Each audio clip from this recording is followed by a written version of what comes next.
Assalamualaikum warahmatullahi wabarakatuh. Alhamdulillahirabbil alamin. Assalatu wassalamu ala asrofil anbiya wal mursalin wa ala alihi washabihi ajmain amma ba'du. Sebelumnya perkenalkan, kami dari kelompok 1. Di sini kami akan membahas materi tentang konsep dasar psikologi perkembangan anak usia dini. Baiklah, sebelumnya izinkan saya perkenalkan diri. Saya Dini Angelita dan teman saya Yosi Amanda.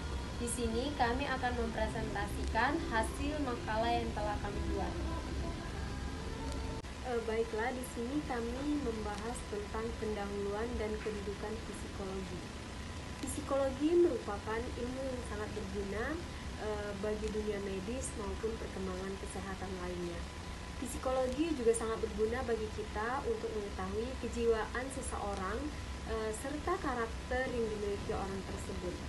Jadi dapat disimpulkan bahwa psikologi itu memiliki arti tentang ilmu yang mempelajari tentang jiwa.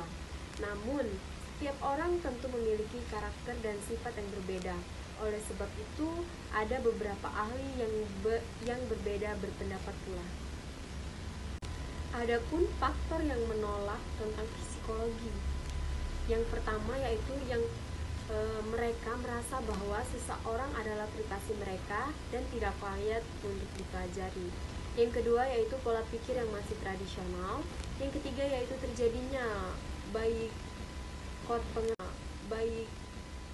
pengetahuan atau perampasan ilmu pengetahuan besar-besaran. Dan yang terakhir yaitu provokator atau adu domba masyarakat. Itu menurut Magastri SID 2015. Itulah 4 alasan mereka menolak psikologi sebagai ilmu yang diwajibkan untuk dipelajari atau dapat dikatakan sebagai masyarakat menolak pembaruan dalam pendidikan. Bukti berdirinya psikologi itu diperkuat oleh jalannya sejarah yang diiringi oleh kemajuan pada masa itu, yaitu prasistematis, yakni pada masa ini manusia dapat merenung tentang keberadaannya. Pada zaman psikologi prasistematis itu berjalan ke arah yang lebih baik. Pada abad 400 Masehi, pemahaman psikologi mengalami kemajuan pesat sampai dengan ke abad 19 Masehi. Beberapa penemuan-penemuan menjadi cikal bakal dalam berdirinya psikologi pendidikan. Antara lain yaitu di laboratorium pertama itu laboratorium Wolf di Universitas Leipzig di Jerman tahun 1879. Nah, yang kedua yaitu sedangkan untuk penemuan Yunani kuno itu lebih bersifat benda dan ukiran serta catatan.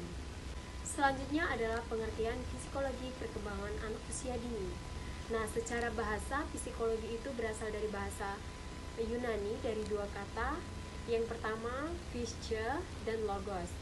Nah, psyche itu berarti jiwa dan logos itu berarti ilmu. Sehingga dapat diartikan psikologis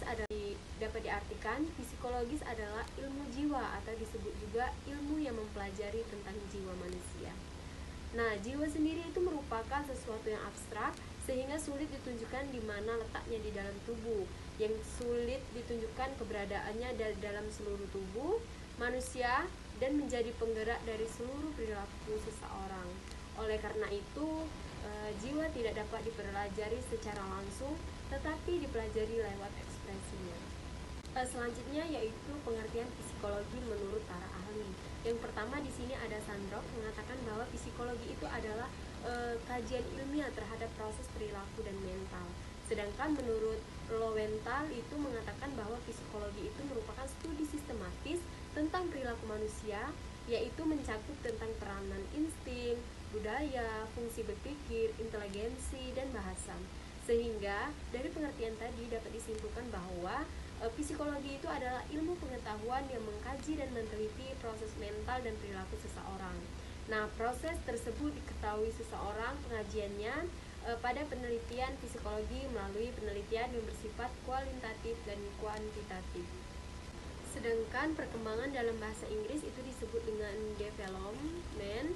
Nah, di mana di sini Sandrock itu mengartikan bahwa pola perubahan yang dimulai itu sejak masa konsepsi dan berlanjut sepanjang kehidupan.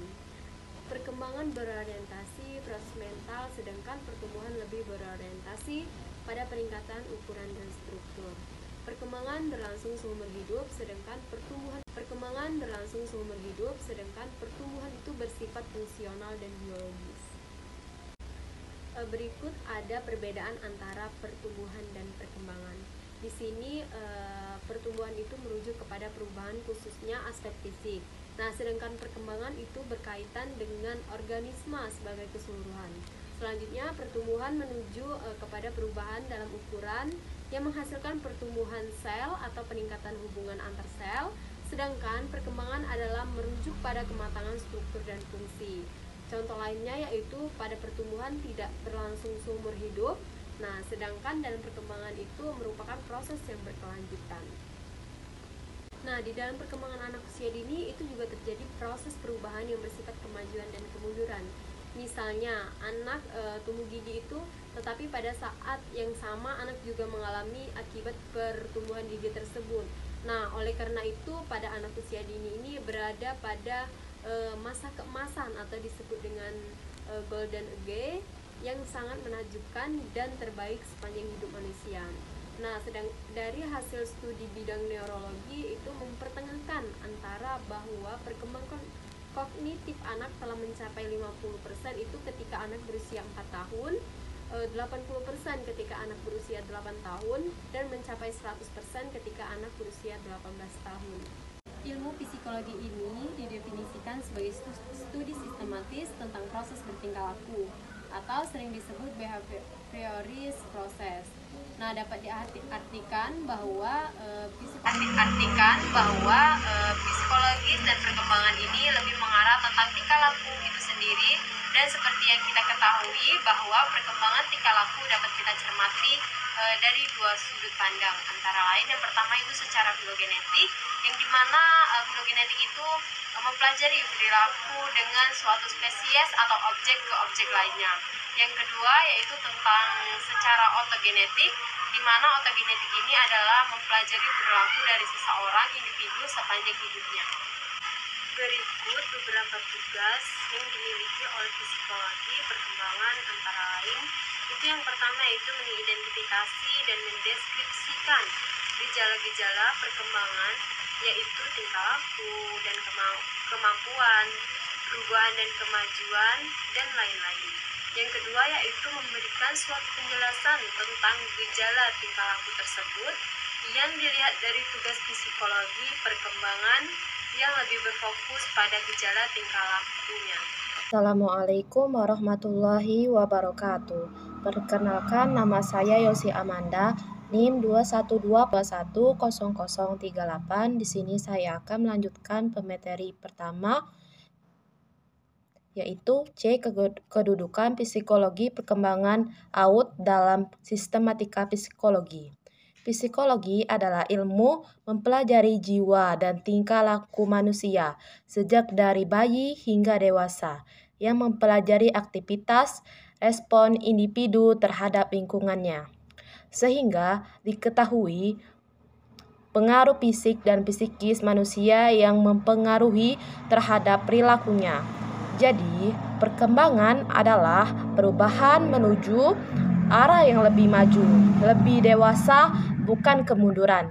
Setiap perubahan yang terjadi bertumpu pada perubahan yang baru terjadi akan mempengaruhi perubahan yang terjadi.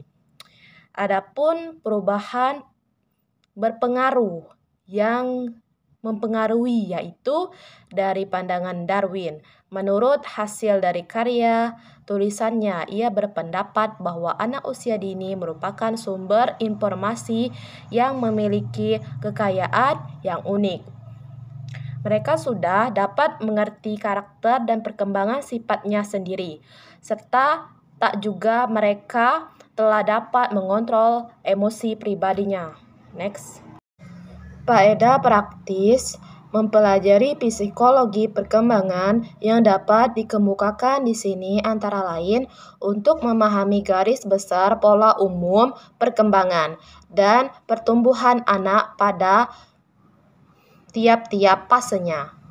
Dapat memunculkan sikap senang bergaul dengan orang lain, terutama anak-anak. remaja dengan penuh perhatian kepada mereka baik dalam lingkungan, keluarga, sekolah, ataupun masyarakat, dapat mengarahkan seseorang untuk membuat dan berperilaku yang selaras dengan tingkah perkembangan orang lain, khususnya bagi pendidik.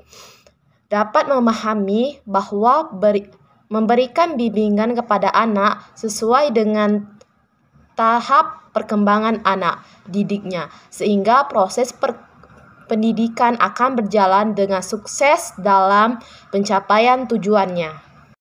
Wilhelm Preyer berpendapat tentang faktor tentang perkembangan anak yang memiliki berkesinambungan, antara lain 1. Anak-anak yang dijadikan objektif. 2.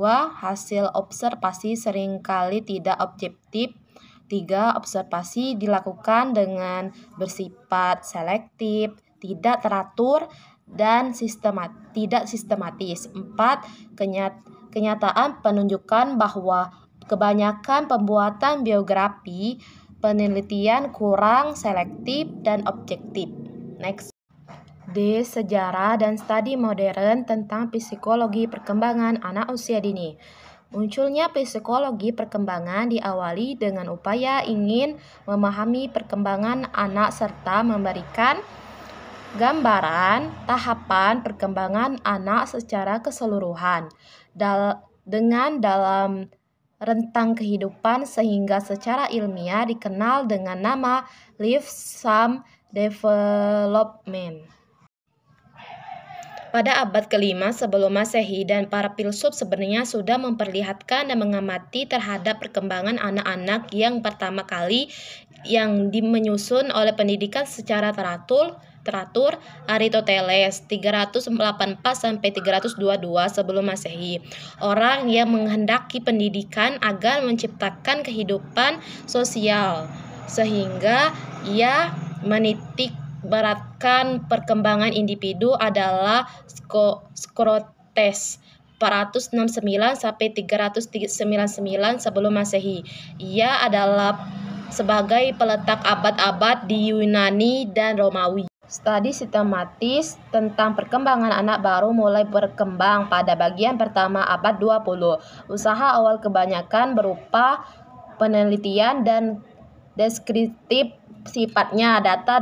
Data normatif dikumpulkan untuk menentukan urutan dan perkembangan fisik dan motorik. Yang dimaksud dengan sistematis, progresif, dan berkesinambungan adalah sebagai berikut. 1. Sistematis adalah perubahan dalam perkembangan yang bersifat saling bergantung antara bagian fisik dan psikis dan suatu kesatuan yang harmonis. 2. Progresif berarti perubahan yang terjadi bersifat maju, meningkatkan, meluas, baik secara kuantitatif maupun kualitatif.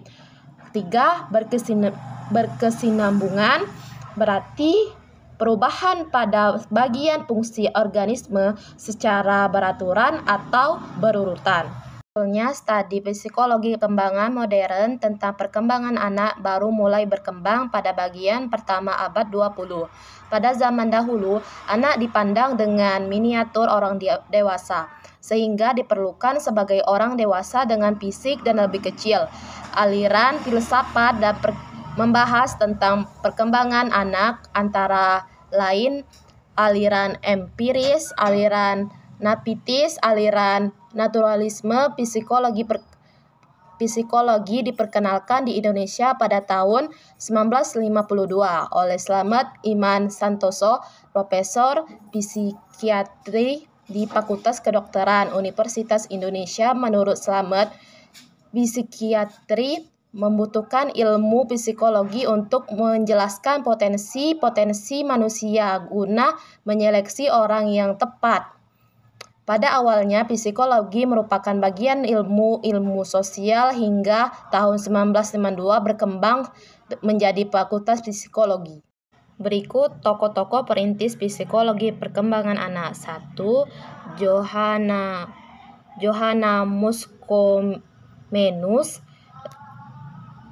1592 sampai 1671. 2. Bejanjan Quercus Seu 1712 sampai 1671. 3. JP Pestalozzi 1946 sampai 1087. 4. Pidri Probel 1782 sampai 1852. 5. Titi Deman. 6. Wilhelm Preyer.